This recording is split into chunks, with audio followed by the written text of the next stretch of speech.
Dikisahkan, seorang wanita berusia 40 tahun yang rajin sholat serta membaca Al-Quran. Dia adalah sosok yang begitu rajin sehingga banyak orang yang iri padanya.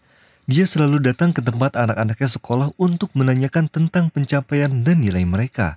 Setiap waktu zuhur, di bawah teriknya matahari yang membakar, dia selalu menunggu kedua anaknya di jalan, yang mana jarak dari rumah ke sekolahnya sekitar 0,5 kilometer, agar dia bisa menjemput kedua anaknya pulang. Dan dia selalu membawa tas anak-anaknya sepanjang perjalanan pulang. Lalu setelah dia menyiapkan makan siang setengah jam kemudian, dia kembali menunggu anak perempuannya yang lain agar bisa pulang bersamanya. Kemudian, dia bersama anaknya yang kecil menunggu di sekolah sore harinya dan selalu duduk dari jam 4 sore hingga jam 8 malam. Karena rumahnya yang jauh dari sekolah, dia menggunakan transportasi umum setiap harinya. Dia selalu bertamu ke sekolah dan tidak pernah mengeluh ataupun bosan. Semua yang ada di sekolah sangat menghormati karena sifat keibuannya dan cintanya pada anak-anaknya. Juga selalu mengawasi mereka setiap hari, walaupun kemiskinan membebaninya. Anaknya yang paling kecil yang jam sekolahnya sore tidak mau duduk kecuali ibunya berada di depan kelas. Maka dari itu, ibunya selalu menjadi tamu yang lama setiap hari di depan kelas anaknya di atas kursi kayu yang sandarannya rusak. Para penghuni sekolahan iri dengan kesabaran dan ketegarannya dalam mengurus anak-anaknya karena kecintaannya terhadap mereka. Dari jendela kantor kepala sekolah, terlihat seluruh area sekolah dan tidak satupun pemandangan yang terlihat selain sang ibu yang sedang duduk di tempatnya seakan-akan dia dan kursi itu diberikan perekat. Dia membaca Al-Quran dan berzikir dengan khusyuk. Pada saat azan maghrib, dia pergi ke masjid sekolah untuk sholat bersama para guru. Pada suatu hari, kepala sekolah memanggilnya lalu berkata, "Apakah kamu tahu bahwa sekolah telah memilihmu sebagai ibu paling teladan di tahun ini?" Wanita itu terkejut dan keheranan seakan-akan tidak percaya akan ini semua. Dia pun berkata, "Aku?" Lalu kepala sekolah berkata, "Ya, siapa lagi selain kau dari kota ini yang layak mendapatkannya bahkan di negeri ini sekalipun?" Wanita itu menangis sejadi-jadinya, yang membuat kepala sekolah malu karena kabar ini ternyata membuatnya menangis. Lalu dia bertanya, "Kenapa kau menangis seperti ini? Bukankah kamu seharusnya senang karena kami telah memilihmu?" Wanita itu berkata, "Tentu saja aku senang. Aku hampir mati karena bahagia. Tapi sebenarnya aku bukan ibu mereka. Aku melakukan ini bukan agar aku mendapat julukan sebagai ibu teladan. Ibu mereka telah wafat sejak lama. Aku adalah istri dari ayah mereka. Aku belum diberi karunia oleh Allah dengan anak-anak. Maka dari itu, mereka adalah duniaku dan hidupku juga kebanggaanku. Mungkin saja jika aku punya anak-anak, aku tidak akan mencintai mereka seperti sekarang." Lalu dia mengangkat kepalanya dan mengalir air matanya, dan bertanya pada kepala sekolah, "Saudaraku, bisakah aku menjadi ibu yang baik? Aku hanya berharap aku bersama Rasulullah di surga, dan dialah yang memberitahuku tentang ini saat dia berkata aku dan rombongan yatim sangat dekat di surga." Kepala sekolah tersentuh setelah mendengar hal mengejutkan yang membuatnya meneteskan air mata dan menggetarkannya. "Sungguh, kamu adalah ratu dari seluruh ibu." وآتوا اليتامى أموالهم ولا تتبدلوا الخبيث بالطيب ولا تأكلوا أموالهم إلى أموالكم إنه كان حوبا كبيرا. Dikisahkan, seorang ayah yang mempunyai 4 orang anak perempuan. Dia bekerja dan istrinya mendidik anak-anaknya dengan sangat baik. Pada suatu ketika, istrinya meninggal dunia sementara anaknya yang paling kecil masih berumur 7 tahun, sedangkan yang paling besar berumur 14 tahun. Ayahnya menolak menikah lagi setelah kematian istrinya dan menjadikan seluruh waktunya untuk menunaikan kewajiban dari Allah dan juga menjaga anak-anak perempuannya. Anaknya yang paling besar juga membantunya dan dia juga menggantikan peran ibu untuk saudari-saudarinya. 10 tahun kemudian, 3 orang pemuda datang untuk melamar anak-anak perempuannya, dan sang ayah menginginkan agar menikahkan anak perempuannya yang paling besar terlebih dahulu, lalu setelahnya, dan setelahnya. Akan tetapi, anaknya yang paling besar menolak menikah karena dia ingin menjaga ayahnya dan membantunya, apalagi ayahnya yang sudah semakin tua dan sering sakit-sakitan. Maka ayahnya pun menikahkan ketiga saudarinya, dan anak perempuan yang paling besar menjaga ayahnya dan membantunya sampai ayahnya wafat.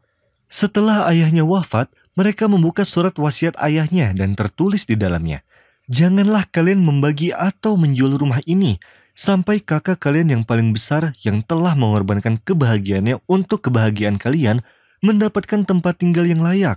Akan tetapi ketiga saudarinya menolak wasiat itu dan ingin menjual rumahnya agar satu persatu dari mereka mendapatkan bagian dari warisannya, tanpa peduli kemana akan pergi kakaknya yang paling besar yang tidak memiliki tempat berlindung selain Allah Azza wa Jalla. Ketiga saudarinya pun menawarkan rumahnya untuk dijual, dan datanglah pemuda kaya yang ingin membelinya. Saat kakaknya yang paling besar merasa bahwa dia tidak bisa melarikan diri dari penjualan rumah dan membagikan hasilnya, dia pun menelpon pada sang pembeli rumah dan menceritakan padanya tentang wasiat ayahnya. Dan dia tidak memiliki apapun kecuali rumah ini untuk tempat berlindung. Pemuda itu pun harus bersabar dan membiarkannya tinggal di rumah ayahnya beberapa bulan sampai dia menemukan tempat yang layak untuk ditinggalinya. Pemuda itu setuju dan berkata, "Baiklah, tidak apa-apa. Aku tidak akan mengambil rumah ini sampai kau mengabariku bahwa kau telah menemukan tempat yang cocok untukmu, meskipun kamu bertahun-tahun lamanya tinggal di sana." Lalu sang pembeli membayar rumah itu dan dibagikannya kepada keempat perempuan tersebut. Dan ketiga saudarinya kembali ke rumah suaminya masing-masing dengan bahagia. Namun, tidak ada yang memikirkan tentang kakaknya, selain mengatakan, "Mungkin harta ini dapat membantu memperbaiki keadaan kita. Kita hidup dalam kemurungan dan hilangnya kebahagiaan dari rumah kita." Kakaknya yang paling besar tersenyum dan percaya bahwa Allah tidak akan menelantarkannya karena dia selalu menemani ayahnya dan hidup mengabdi untuk ayahnya. Lalu, dia mendoakan ketiga saudarinya agar berhasil. Lewatlah beberapa bulan. Pada suatu hari, kakak perempuannya yang paling besar dihubungi oleh pemuda yang membeli rumahnya. Dia takut dan mengira bahwa dia kembali untuk menagih janjinya dan akan mengusirnya dari rumah ayahnya. Dan saat dia mendatanginya, dia berkata pada pemuda itu, "Berikan aku waktu, aku belum menemukan pengganti tempat tinggal untukku." Lalu pemuda itu berkata sambil tersenyum, "Tidak apa-apa, aku tidak datang untuk itu. Akan tetapi, aku datang untuk memberikanmu kertas dari pengadilan. Sesungguhnya aku telah menghadiahkan ini sebagai mahar untukmu. Jika kau menerimanya, aku akan menjadi suamimu. Dan jika kau tidak menginginkannya, aku akan kembali dari tempat aku datang. Dan dalam dua pilihan itu, rumah ini tetap menjadi hakmu. Tidak pernah aku memimpikan seorang istri yang lebih baik darimu dan akhlakmu. Ketahuilah, sesungguhnya jika kamu berbuat baik, Allah tidak akan menelantarkan imbalan untukmu. Maka bagaimana dengan baktimu kepada ayahmu?" Kakak perempuan itu pun menangis dan mengetahui sesungguhnya Allah tidak akan menelantarkan perbuatan orang-orang yang baik. Dan dia setuju untuk menikah dengan pemuda kaya tersebut. Dia pun hidup bahagia di dalam rumah ayahnya bersama suaminya yang dermawan. ما عندكم ينفد وما عند الله باق ولنجزين الذين صبروا أجرهم بأحسن ما كانوا يعملون من عمل صالحا من ذكر أو أنثى وهو مؤمن فلنحيينه حياة طيبة وَلَنَجْزِيَنَّهُمْ أَجْرَهُمْ بِأَحْسَنِ مَا كَانُوا يَعْمَلُونَ. Karena keteledoran seorang ayah pada keluarganya, ditambah dengan kesibukannya bermain Facebook dalam waktu yang cukup lama, sang ibu menjadi khawatir karena kedua anaknya menjadi tidak terawat. Lalu sang ibu meminta kepada sang ayah agar ketika sedang menghadap laptop, agar sesekali meluangkan waktunya untuk kedua anaknya. Tetapi, sang ayah tidak memperdulikannya dan justru malah marah akan nasihat istrinya tersebut. Bahkan, ia sampai melebih-lebihkan masalah ini. Lalu sang ayah terus menghadap laptop saat lampu di tempatnya masih menyala. Dan ketika lampunya padam, maka sang ayah langsung keluar rumah menuju temannya di tempat yang lain.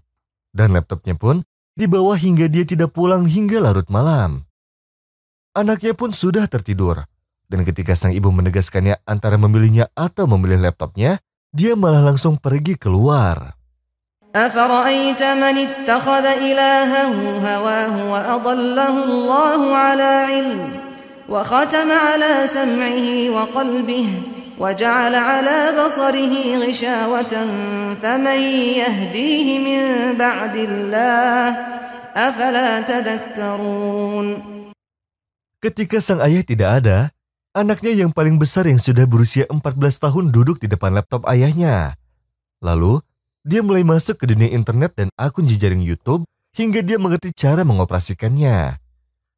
Suatu malam, sang ibu masuk lalu menemukan anaknya di depan komputer yang sedang mendengarkan seseorang di dalamnya sambil memegang pisau hendak melukai tangannya sendiri. Seakan itu adalah pemandangan yang buruk. Wajah anaknya tidak terlihat jelas, tetapi cahaya pisaunya sangat terlihat jelas. Dan suara orang asing dalam video tersebut mengajaknya bicara dengan bahasa Inggris. Lalu sang ibu pun bergegas menghentikannya sambil berteriak dengan bertanya-tanya apa yang terjadi. Dan setelah mengambil pisau tersebut, lalu lampu ruangan tersebut menjadi terang. Lalu air mata sang ibu pun bergelinangan, di mana ia selalu mengingat raut wajah orang tersebut sebelum jaringan internet tersebut hilang. Sang ibu mencoba agar anaknya menjelaskan kejadian tersebut, tetapi sang ibu tidak mendapatkan jawabannya. Lalu, sang ibu pun pergi membawa anaknya ke psikolog. Lalu, dia mengetahui bahwa anaknya mengenal orang-orang yang dikenal sebagai perusak atau pencuci otak melalui internet. Bahkan kasus di negara lain, banyak orang yang sampai bunuh diri. Dan hampir saja oknum pengguna internet tersebut menarik dan menjerumuskan anaknya. Setelah sang ayah tahu dengan keadaan anaknya, lalu dia kembali dan meminta maaf kepada istrinya. Lalu ia memeluk anaknya yang telah selamat dari kejadian tersebut. فَإِذَا جَاءَتِ الطَّامَّةُ الْكُبْرَى يَوْمَ يَتَذَكَّرُ الْإِنسَانُ مَا سَعَى وَبُرِّزَتِ الْجَحِيمُ لِمَنْ يَرَى فَأَمَّا مَنْ طَغَى وَآثَرَ الْحَيَاةَ الدُّنْيا فَإِنَّ الْجَحِيمَ هِيَ الْمَأْوَى وَأَمَّا مَنْ خَافَ مَقَامَ رَبِّهِ وَنَهَى النَّفْسَ عَنِ الْهَوَى فَإِنَّ الْجَنَّةَ هِيَ الْمَأْوَى